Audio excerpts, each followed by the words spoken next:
Rabbi shrah li sadri wa yassir li amri wahlul 'uqdatam min lisani yafqahu qawli. Bismillahirrahmanirrahim. Assalamualaikum warahmatullahi wabarakatuh dan salam sejahtera. Kami di sini ingin membentangkan tugasan 3 pentaksiran berterusan pendidikan Islam. Dan di sini juga kami ingin membentangkan tajuk penghayatan akhlak dan sunnah Rasulullah sallallahu alaihi wasallam dalam kehidupan Muslim sebagai khalifah. Terlebih dahulu, saya ingin memperkenalkan ahli kumpulan saya. Saya Nurul Izzah Balkis binti Mat yang berangka giliran 2024231098. Dan saya Nurul Syafiqah binti Abdullah berangka giliran 2024231099.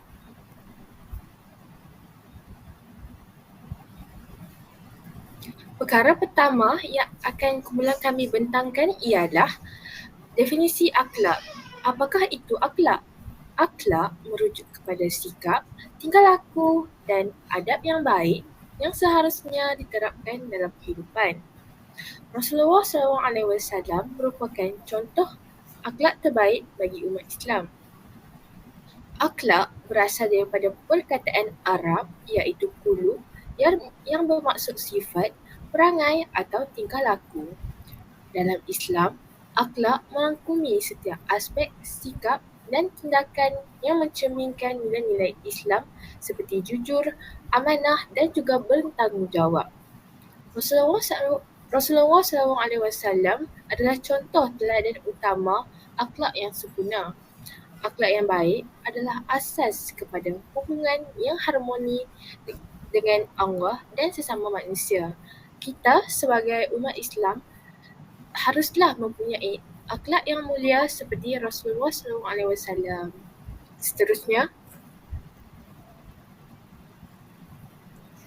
Seterusnya, mari kita mengenali definisi sunnah.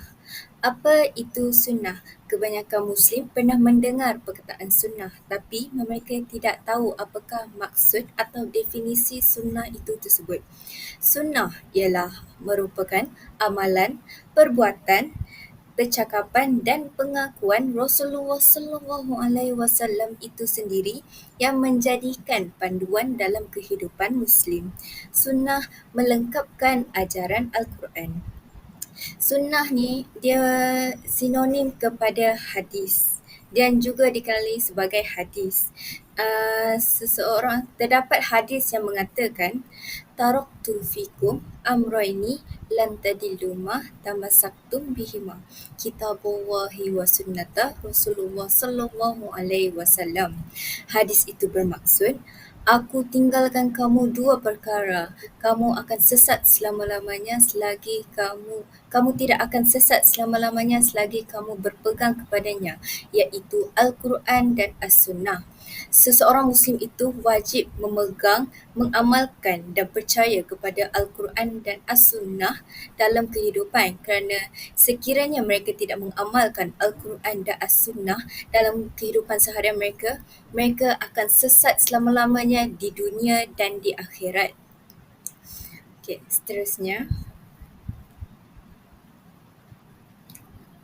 Seterusnya, tanggungjawab Muslim sebagai khalifah.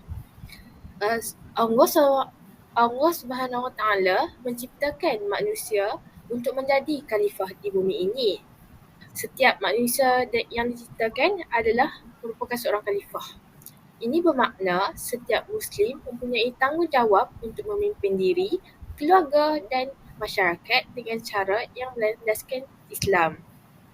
Sebagai khalifah, setiap Muslim haruslah memastikan bahawa kehidupan mereka mematuhi perintah Allah, menjaga alam sekitar dan memimpin dengan keadilan dan kebijaksanaan. Khalifah juga bermaksud seseorang yang bertanggungjawab terhadap dirinya, keluarga dan juga masyarakat serta bertindak berdasarkan akhlak yang mulia dan sunnah Rasulullah SAW.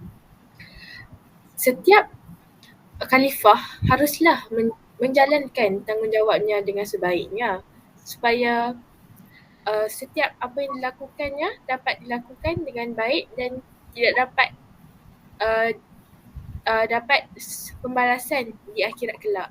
Seterusnya, Seterusnya ialah akhlak dalam kehidupan seharian.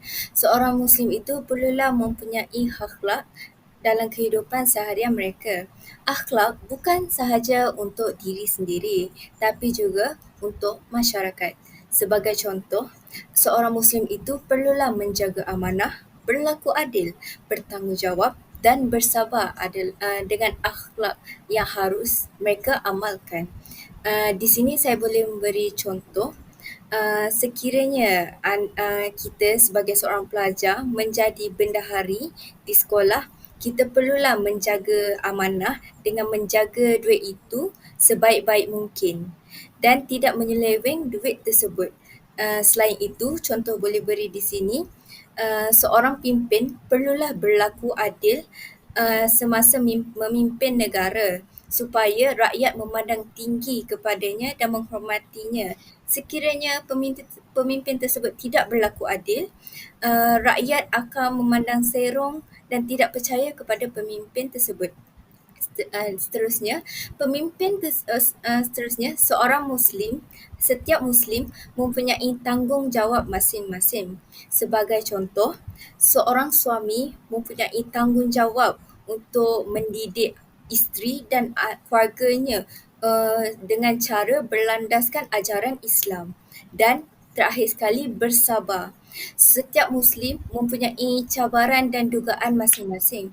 Oleh itu, setiap Muslim perlulah bersabar dengan segala cabaran dan dugaan yang diberikan oleh Allah Subhanahu Wa Taala, kerana dengan cabaran tersebut Allah Subhanahu Wa Taala mahu menilai betapa kuat atau tidak iman seseorang Muslim tersebut. Seterusnya,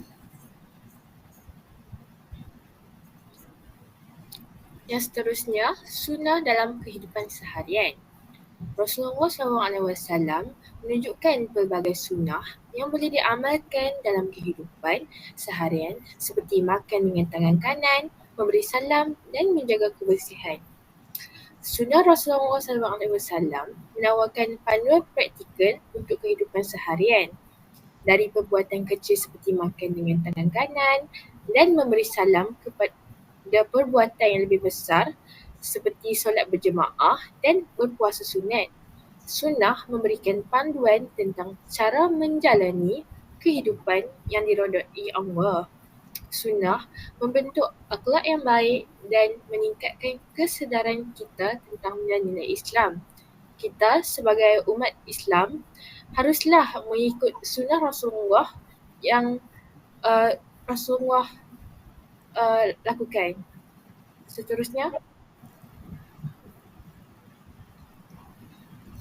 Seterusnya, hubungan akhlak dan sunnah. Akhlak dan sunnah ni berkaitan antara satu sama lain. Akhlak yang mulia adalah manifestasi daripada amalan sunnah. Dengan mengikut sunnah, seorang Muslim akan menunjukkan akhlak yang baik seperti keikhlasan, kasih sayang dan kesabaran. Antara sunnah yang baik untuk seorang Muslim untuk ikut atau amalkan ialah sunnah Rasulullah Sallallahu Alaihi Wasallam. Kerana sunnah Rasulullah Sallallahu Alaihi Wasallam ni mempunyai sifat-sifat keikhlasan, kasih sayang dan kesabaran. Dan sunnah Rasulullah Sallallahu Alaihi Wasallam ni menunjukkan diri kita sebagai seorang Muslim berpendirian yang baik kepada agama lain. Seterusnya, ia juga boleh dengan melakukan sunnah, kita dapat menunjukkan akhlak yang baik kepada agama lain yang dapat menunjukkan bahawa seorang Muslim yang beragama Islam mempunyai akhlak yang baik dalam diri mereka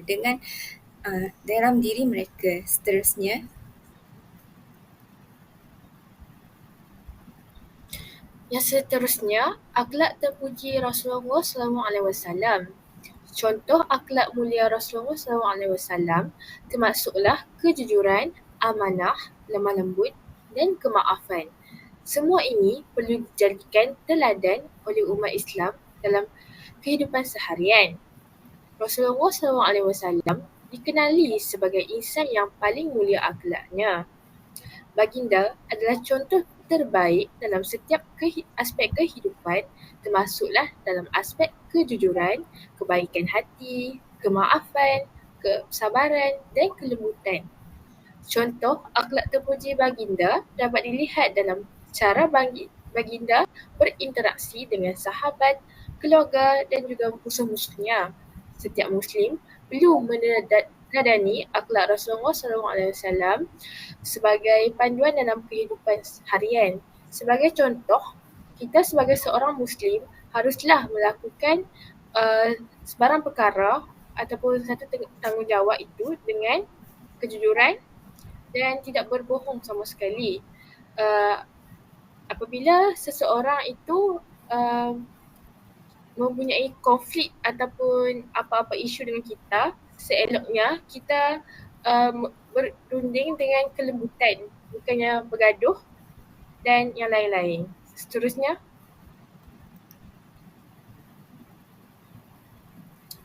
Seterusnya ialah amalan sunnah Rasulullah SAW itu sendiri.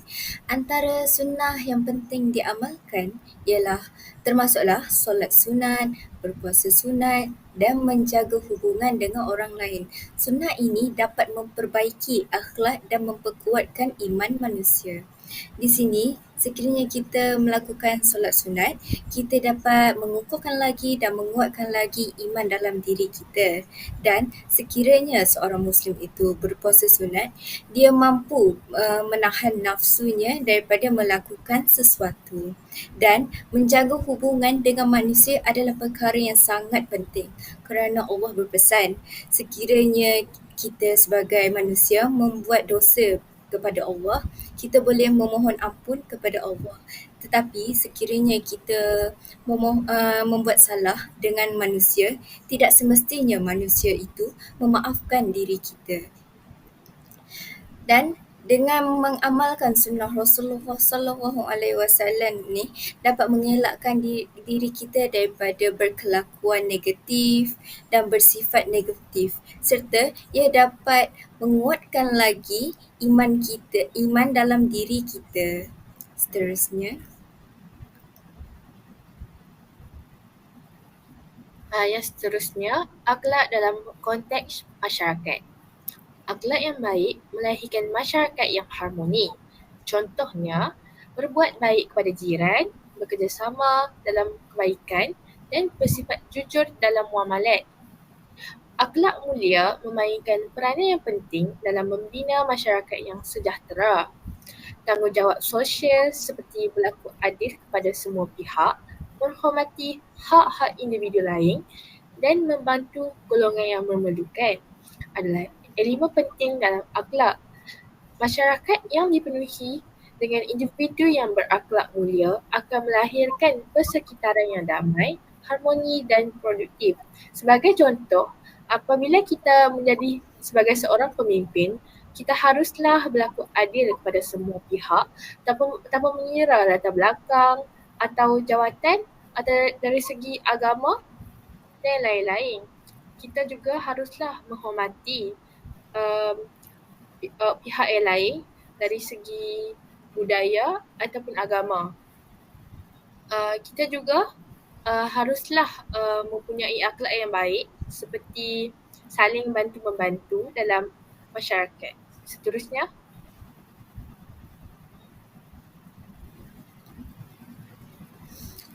Seterusnya, sunnah dalam pembangunan masyarakat. Sunnah juga dia memainkan peranan penting dalam pembangunan masyarakat untuk memajukan masyarakat itu sendiri.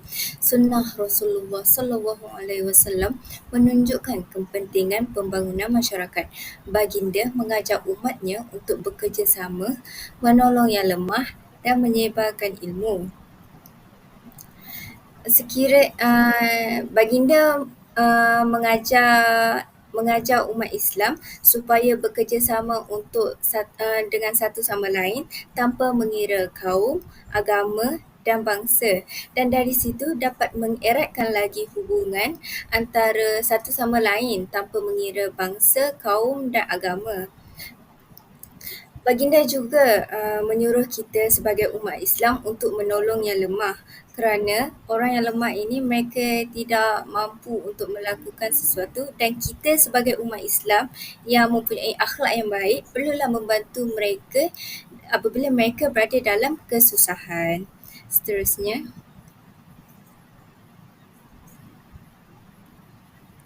Yang seterusnya, peranan akhlak dalam kepimpinan.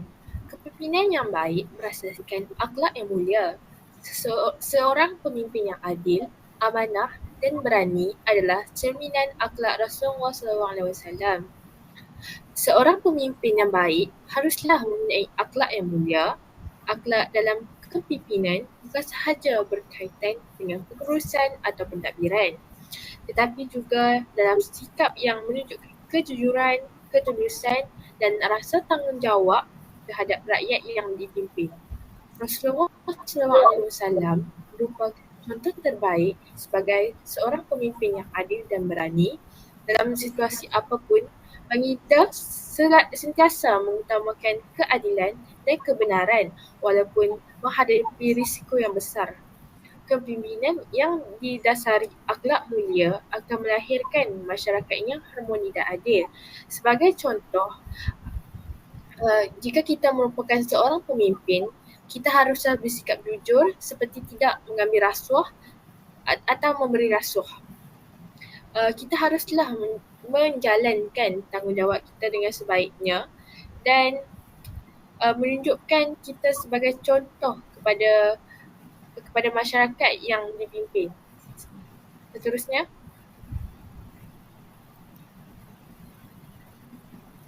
Seterusnya, sunnah sebagai panduan kepimpinan. Sunnah memberikan panduan kepimpinan seperti musyawarah yang bermaksud perbincangan, mengambil berat tentang kebajikan masyarakat dan berlaku adil. Rasulullah SAW mengajar umat Islam supaya mengambil berat tentang kebajikan masyarakat. Pemimpin di setiap negara perlulah mengambil berat dan mengambil tahu tentang kebajikan masyarakat.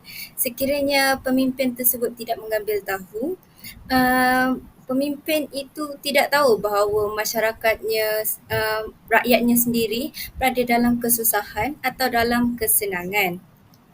Dan pemimpin tersebut perlulah berlaku adil semasa memerintah negara tersebut, kerana sekiranya pemimpin tersebut tidak berlaku adil, rakyat akan memandang serong kepada pemimpin tersebut. Dan sekiranya pemimpin tersebut berlaku adil, pemimpin itu adalah salah satu antara 7 golongan yang dipastikan syurga oleh Allah Subhanahu Wa Taala.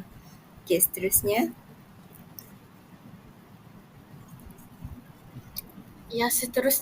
akhlak dan tanggungjawab sosial. Setiap Muslim perlu menyedari tanggungjawab sosialnya. Ini termasuk membantu golongan fakir miskin, menyokong keadilan sosial dan melindungi hak-hak yang lemah. Akhlak mulia memandu seseorang Muslim untuk melibatkan diri dalam kerja-kerja kebaikan seperti membantu fakir miskin, membela keadilan dan menyokong usaha untuk menegakkan kebenaran. Rasulullah SAW sendiri sering menunjukkan contoh teladan dengan memberi bantuan kepada mereka yang memerlukan tanpa mengira status atau kedudukan. Kita haruslah membantu setiap golongan masyarakat yang memerlukan tanpa mengira latar belakang mereka. Sebagai contoh, jika kita lihat daripada segi persekitaran, secontohnya jika kita pergi ke pasar malam, semestinya terdapat ada orang yang meminta derma dan sumbangan kan. Sepatutnya kita menolong mereka tak kira berapa berapa wang yang kita berikan, walaupun satu sen sekalipun, ia akan sangat bermakna bagi mereka. Seterusnya, Seterusnya ialah sunnah dalam tanggungjawab sosial. Rasulullah SAW itu sendiri sangat menekankan pentingnya menjaga kebajikan golongan yang kurang bernasib baik. Baginda sentiasa membantu fakir miskin, anak yatim dan orang tua. Pada zaman kini, kebanyakan kita tahu yang kebanyakan pemimpin sekarang ni mereka mengambil duit-duit bantuan kewangan untuk fakir miskin, anak yatim dan orang tua. Ini akan dengan pemimpin yang berperangai sebegitu dapat mencalarkan agama maruah dan agama Islam itu sendiri, dan pemimpin itu tersebut tidak mengamalkan sunnah Rasulullah SAW dalam tanggungjawab sosial dalam diri mereka. Dan baginda juga menekankan supaya setiap pemimpin ini berlaku adil tanpa mengira status rakyat itu tersebut. Seterusnya, yang seterusnya, akhlak dan ibadah. Beribadah dengan penuh khusyuk dan ikhlas adalah sebahagian daripada akhlak yang mulia. Sifat tawaduk dan bersyukur juga perlu diterapkan dalam setiap ibadah. Beribadah kepada Allah bukan hanya tentang memenuhi kewajipan tetapi juga tentang keikhlasan, ketulusan hati dan khusyuk. Sifat-sifat ini adalah akhlak yang seharusnya wujud dalam setiap ibadah seperti solat, puasa dan juga zakat. Melalui akhlak yang mulia dalam beribadah, seseorang Muslim dapat merasakan ketenangan jiwa dan kedekatan kepada Allah. Ibadah yang dijalankan dengan akhlak yang baik akan memberikan kesan yang lebih mendalam terhadap jiwa dan kehidupan seseorang. Apabila kita melakukan sesuatu kewajipan seperti solat dan juga berpuasa ataupun zakat, kita bukan hanya merasai ketenangan, kita juga akan mendapat pahala dan kehidupan kita akan diredai oleh Allah. Seterusnya,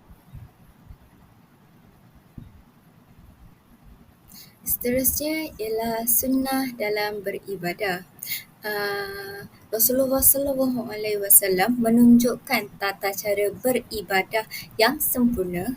Sebagai contoh, menunaikan solat sunat, memperbanyakkan zikir dan membaca Al-Quran adalah salah satu amalan sunnah yang diperkasakan dalam ibadah. Dengan menunaikan solat sunat, kita dapat mengukuhkan lagi dan menguatkan lagi iman dalam diri kita.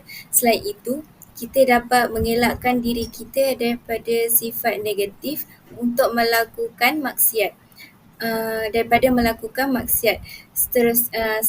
Selain itu, Rasulullah SAW juga menyuruh setiap Muslim untuk memperbanyakkan zikir supaya mereka sentiasa merendahkan diri mereka bahawa mereka ini seorang yang pendosa juga. Dan akhir sekali ialah membaca Al-Quran. Dengan membaca Al-Quran, kita dapat menguatkan keimanan dalam diri kita. Dan amalan-amalan sunat ini juga dapat mengelakkan diri kita daripada berkelakuan negatif dan melakukan maksiat seperti berzina. Okey, seterusnya.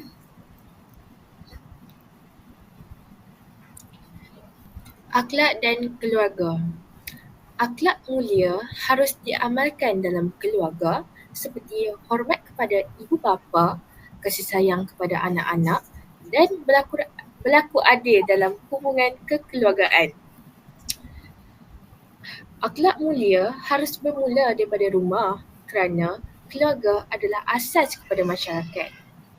Dalam konteks keluarga, akhlak yang baik meliputi hormat kepada ibu bapa, kasih sayang kepada anak-anak, dan keadilan dalam hubungan suami isteri.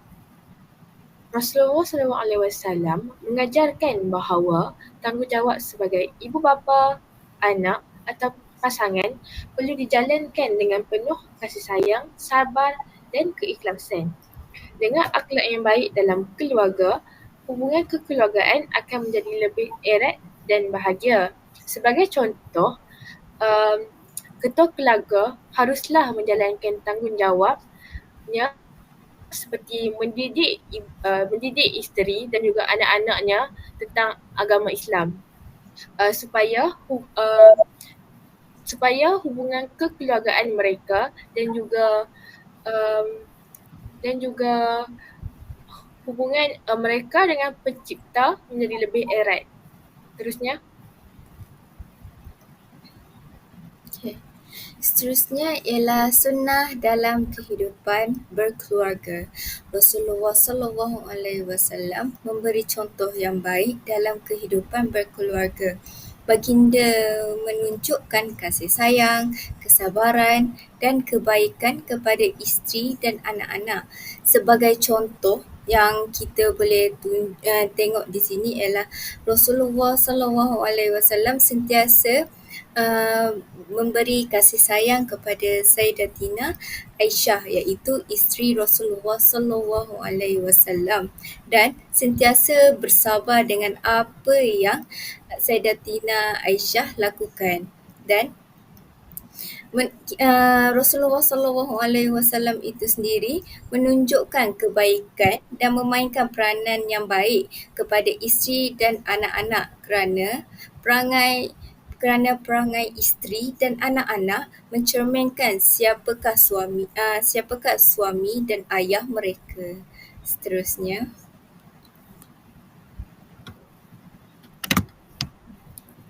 Seterusnya, akhlak dalam persahabatan. Seseorang Muslim perlu jujur, amanah dan setia dalam persahabatan. Akhlak mulia dalam hubungan persahabatan akan mewujudkan hubungan yang kukuh dan berkekalan. Persahabatan yang baik harus dibina di atas akhlak yang mulia seperti jujur, amanah, setia dan saling menghormati. Seorang Muslim perlu menunjukkan kejujuran dalam setiap kata-kata dan perbuatannya kepada sahabat. Akhlak yang baik dalam persahabatan akan mewujudkan hubungan yang kukuh, saling menyokong dalam melakukan perkara ke arah kebaikan dan mencegah perkara yang membawa kepada keburukan. Rasulullah SAW menekankan pentingnya hubungan yang berasaskan kepercayaan dan kebaikan dalam persahabatan. Seterusnya,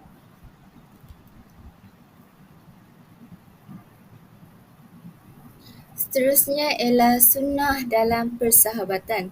Rasulullah SAW mengajar betapa pentingnya untuk menjaga hubungan persahabatan. Baginda menekankan aspek hormat menghormati, saling membantu antara satu sama lain dan menasihati dalam kebaikan. Sebagai contoh, sekiranya kita sebagai seorang Muslim mempunyai kawan yang bukan Muslim, kita perlulah menghormati agama mereka dan mereka juga perlulah menghormati agama kita. Dan di situ kita dapat mewujudkan hubungan yang harmoni dalam persahabatan. Selain itu, apabila kita melihat tanpa mengira agama, bangsa dan kaum, sekiranya kita melihat kawan kita tu mempunyai masalah atau berada dalam kesusahan, kita perlulah membantu kawan kita. Kerana Rasulullah SAW mengajar untuk kita membantu kawan kita apabila berada dalam kesusahan. Dan terakhir sekali, kita sebagai Muslim perlulah menasihati sahabat kita ke arah kebaikan. Sebagai contoh, sekiranya kawan kita melakukan perkara yang negatif dan ataupun perkara yang tidak elok, kita perlulah menegur mereka tentang perkara tersebut supaya mereka berubah ke arah kebaikan. Seterusnya, Baiklah, yang seterusnya ialah cabaran mempraktikkan akhlak dan sunnah. Dalam dunia moden, terdapat cabaran besar untuk mempraktikkan akhlak dan sunnah, namun dengan keimanan yang teguh dan berterusan, cabaran ini boleh diatasi. Pada zaman moden ini, terdapat banyak cabaran dalam mengamalkan akhlak dan sunnah. Materialisme dan hedonisme, iaitu budaya yang suka akan keseruan, seringkali menjauhkan seseorang daripada nilai-nilai Islam. Teknologi moden juga memberi kesan kepada cara seseorang berinteraksi, di mana akhlak seperti kesabaran, hormat menghormati dan kejujuran semakin dilupakan. Namun, seseorang Muslim yang berpegang teguh kepada ajaran Islam perlu sentiasa berusaha untuk mengatasi cabaran ini dengan memperkuatkan iman dan istiqamah dalam mengamalkan sunnah dan akhlak mulia. Sebagai contoh, um, pada zaman moden ini, ramai umat Islam yang menyalahgunakan teknologi dan juga media-media sosial yang ada pada zaman kini. Contohnya, dari segi aplikasi Telegram, mereka boleh mewujudkan satu kumpulan ataupun grup di mana mereka boleh melampiaskan kemarahan mereka atau ketidakpuasan hati mereka terhadap seseorang tanpa memikirkan apa yang bakal berlaku. Dalam pada yang sama, mereka juga lupa tentang akhlak-akhlak mulia dan sunnah yang harus dilakukan dan diamalkan oleh mereka. Okey, seterusnya. Seterusnya, akhlak dan sunnah dalam dunia moden. Walaupun zaman telah berubah, prinsip akhlak dan sunnah masih relevan. Sebagai contoh, amalan sunnah seperti menunaikan solat berjemaah dan berdakwah masih penting dalam kehidupan hari ini. Kerana sekiranya pada masa kini berdakwah itu tidak diteruskan, maka Islam ini tidak akan berkembang pada dunia moden.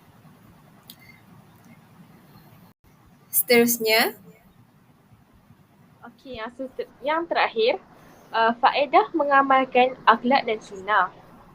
Dengan mengamalkan akhlak dan sunnah, seseorang Muslim akan menjadi individu yang lebih baik, keluarga yang harmoni, masyarakat yang adil dan negara yang sejahtera. Dengan mengamalkan akhlak dan sunnah Rasulullah SAW, seorang Muslim dapat mencapai kesejahteraan dalam pelbagai aspek kehidupan. Antaranya adalah ketenangan jiwa, hubungan sosial yang baik dan keluarga yang harmoni dan juga kepimpinan yang adil. Akhlak dan sunnah juga membantu membina masyarakat yang saling menyokong dan penuh dengan kasih sayang.